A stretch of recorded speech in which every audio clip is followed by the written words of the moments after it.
अनंग त्रयोदशी की बहुत बहुत बधाई हो। ये मेरे महादेव की वो त्रयोदशी है। इस त्रयोदशी पर आज सोम प्रदोष भी है। इस त्रयोदशी का मतलब अगर संसार के लोगों को मालूम पड़ जाए, ये केवल साल भर में एक बार आती है। महाराज, वर्ष में केवल एक बार मार्गशीर्ष मास के शुक्ल पक्ष की जो त्रयोदशी होती है, इसको अनंग त्रयोदशी कहते हैं।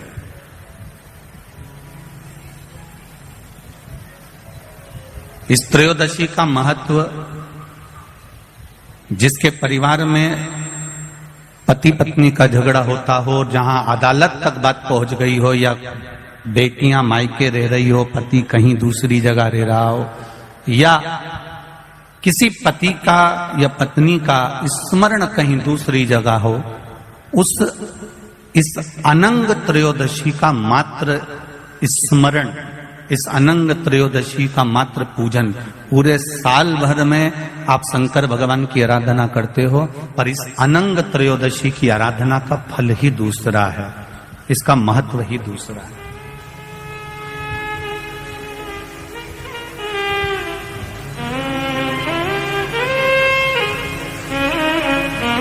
अनंग त्रयोदशी, जिस दिन केवल भगवान शंकर के शिवलिंग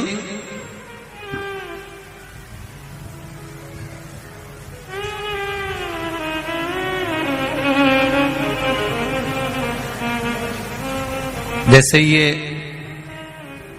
जलाधारी है माता पार्वती जी का हस्तकमल, ये शिवलिंग रखा हुआ है।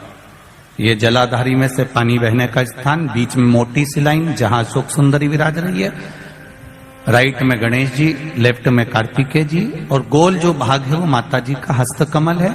और ये जो शिवलिंग रखा हुआ है, ये शिव का स्वरूप है। जहां पर भगवान शंकर का शिवलिंग रखा हुआ है, उस स्थान पर आज अनंग त्रयोदशी के दिन मात्र जिस पति पत्नी का आपस में बैर चल रहा हो, अदालत में झगड़ा चल रहा हो, विवाद चल रहा हो, आपस में प्रेम समाप्त हो गया हो, एक दूसरे का सम्मान करना भूल गए हो, बात बात में झगड़ा करते हो, जरा जरा सी बात में मन मोटाव हो जाता हो, वो केवल एक कच्चे दूध की मात्र उंगली को भिंगाकर अगर जहां शिवलिंग रखा हुआ है वहां पर केवल कामदेव रति शिव और पार्वती का नाम लेकर मात्र उस कच्चे दूध की मात्र उंगली ही फेर देते हैं, तो उन पति पत्नी का जिंदगी में कभी विवाद नहीं हो सकता और कभी गलत मार्ग पर वो जा नहीं सकते। ये अनंग त्रयोदशी की महत्वता है, आज की महत्वता।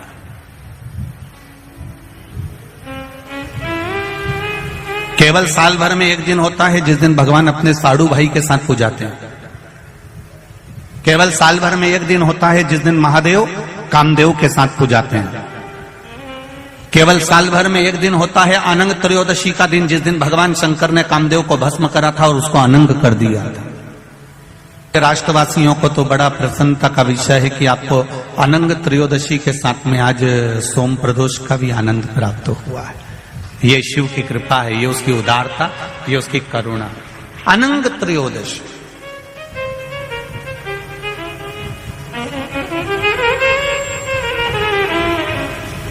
अनंग त्रयोदशी।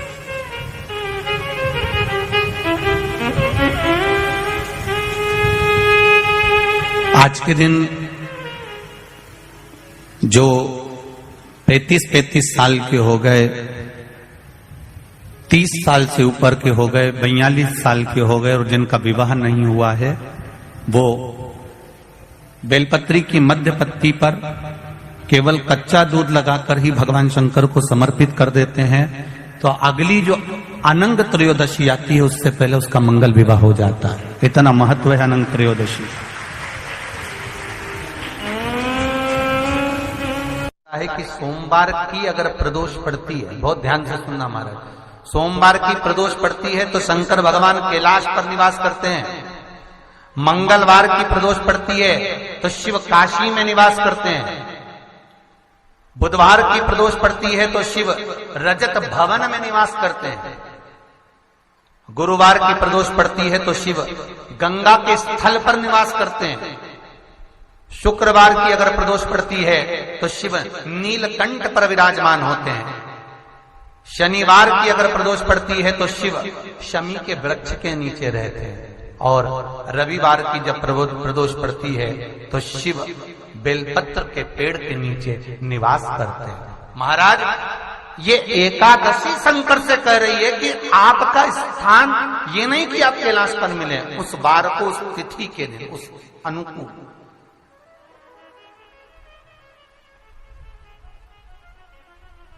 हमारे यहां कहते हैं सोमवार की जो प्रदोष पड़ती है वो इच्छा पूर्ति करती है, मंगलवार की प्रदोष रोग से मुक्ति देती है, बुधवार की प्रदोष कामना की पूर्ति करती है, गुरुवार की प्रदोष शत्रुओं का नाश करती है, शुक्रवार की प्रदोष सुख और शांति देती है, शनिवार की प्रदोष संतान का सुख देती है, और रविवार की प्रदोष जो काम दुनिया में कोई नहीं कर सकता वो अचूक फल की प्राप्ति रविवार की प्रदोष करा देती है। महाराज, ऐसी प्रदोषों का नियम वर्णन किया चाहिए। भगवान कहते ठीक है, तू थोड़ी देर खड़ी हो। एकादशी सम्मुख खड़ी हुई, पार्वती जी ने जिस अंगुष्ठ का जल पीने के लिए लिया था हाथ में, बस पीने ही वाली थी, शंकर भगवान ने वही हाथ में जल लेकर एकादशी के हाथ में उसको देकर कहा, ले, ये मेरे द्वारा निर्मित एक व्रत है जिसे त्रयोदशी के दिन तूने मांगा है, मैं तुझे देता हूँ। आज इस व्रत का फल मैं तुझे प्रदान करता हूँ। अब तू जिस जीवात्मा को लेकर जाएगी उसका पाप प्रबल नहीं होगा। किसी स्त्री, पुरुष, बालक, बुजुर्ग जो भी होगा जिसने प्रदोष का व्रत करा होगा, वो जीवात्मा को तू किसी फल की कामना से नहीं, स्वतः ही लेकर चली जाए, उसमें कोई कामना नहीं है। बन सके जीवन में 11 प्रदोष या 26 प्रदोष करने के बाद आप उसका उद्यापन कर विराम भी दे सकते, पर जीवन में एक बार प्रदोष का व्रत मौका मिले, जिस कामना से जिस दिन का भाव आपके मन में आए कि मुझे रोग से मुक्ति पाना है तो ये प्रदोष मुझे करना है, मैं और रोग मुक्ति के लिए हम मंगल, जो भी आपके मन में आ रहा है, संतान प्राप्ति के लिए शनिचरी प्रदोष, आप उसका स्मरण करें। फिर लिखा शिव महापुराण में, बड़ा सुंदर लिखा वेदव्यास जी ने, मान लो आप प्रदोष का व्रत नहीं कर सकते, आप अगर व्रत नहीं कर सकते तो प्रदोष के दिन, प्रदोष काल में शाम का समय, सूर्यास्त का कुछ पल, कुछ घड़ी के पहले से लेकर बाद तक का प्रदोष काल के अंतर्गत आप शंकर जी के मंदिर में जाकर 1 लोटा पानी, 5 बेलपत्र भी अगर समर्पित करते हैं तो संपूर्ण प्रदोष का फल आपके भाग्य में प्रबल हो जाए। शिव महापुराण में इसका कई लोग सर्च कर रहे हैं। प्रदोष का व्रत है, प्रदोष के व्रत में आज मान लो मंगलवार का प्रदोष है, मान लो सोमवार का प्रदोष है, मान लो गुरुवार का प्रदोष है, तो प्रदोष में मैं क्या खाऊं, आज के व्रत में क्या खाया आज।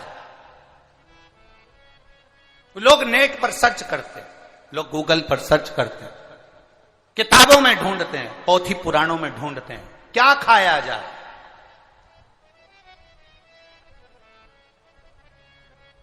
हम क्या खाएं जिससे भगवान हमारे व्रत को स्वीकार करे और हमारे व्रत को स्वीकार करे और हमें दर्शन दे। हम क्या खाएं? हमारा तो केवल इतना सा निवेदन है, किसी भोले व्यक्ति का, किसी गरीब व्यक्ति का धन मत खाओ, प्लाट मत खाओ, उसका पैसा मत खाओ।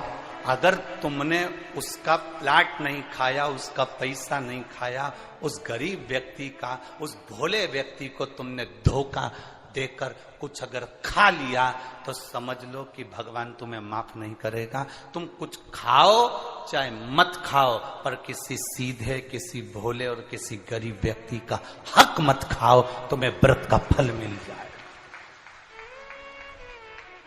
तुम्हें व्रत का फल प्राप्त हो जाएगा।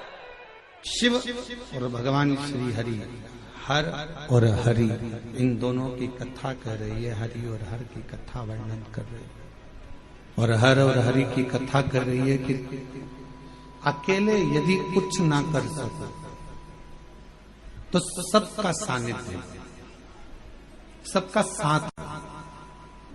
जब आप सबका साथ लेकर अगर कोई कार्य करोगे तो उसमें सफलता जरूर मिलेगी। पर व्यक्ति के जीवन में लगता क्या है, ये दुकान मैं चला रहा हूं, ये कथा मैं करा रहा हूं, ये घर मैंने बनाया, ये आश्रम को मैं चला रहा हूं, गाड़ी में लाया, काम मैं कर रहा हूं। मान लो यदि मैं एक दिन भी आश्रम में नहीं आऊं या एक दिन भी दुकान पर ना जाऊं या एक दिन भी मैं काम ना करूं तो कोई काम होगा ही नहीं। ये आपकी गलतफहमी है। आप हो तो लोग आपको गिन रहे हैं, नहीं होगे तो कोई गिनेगा। मैं गाड़ी लाया ये संबोधन नहीं है, बल्कि ये कहो कि परिवार वालों की एकता, सबका साथ हमारे साथ था। तो बाबा देव अधिदेव महादेव ने ये 5 दिन की शिव महापुराण की कथा सुनने का मौका दिया। मैंने और मेरा नहीं है कुछ, मेरा आपकी कृपा से सब काम हो रहा है, भोले आपकी कृपा से सब काम हो रहा है। ये मेरा या मेरा है या मैंने करा है या मैं कर रहा हूं, ये प्रसंग नहीं है।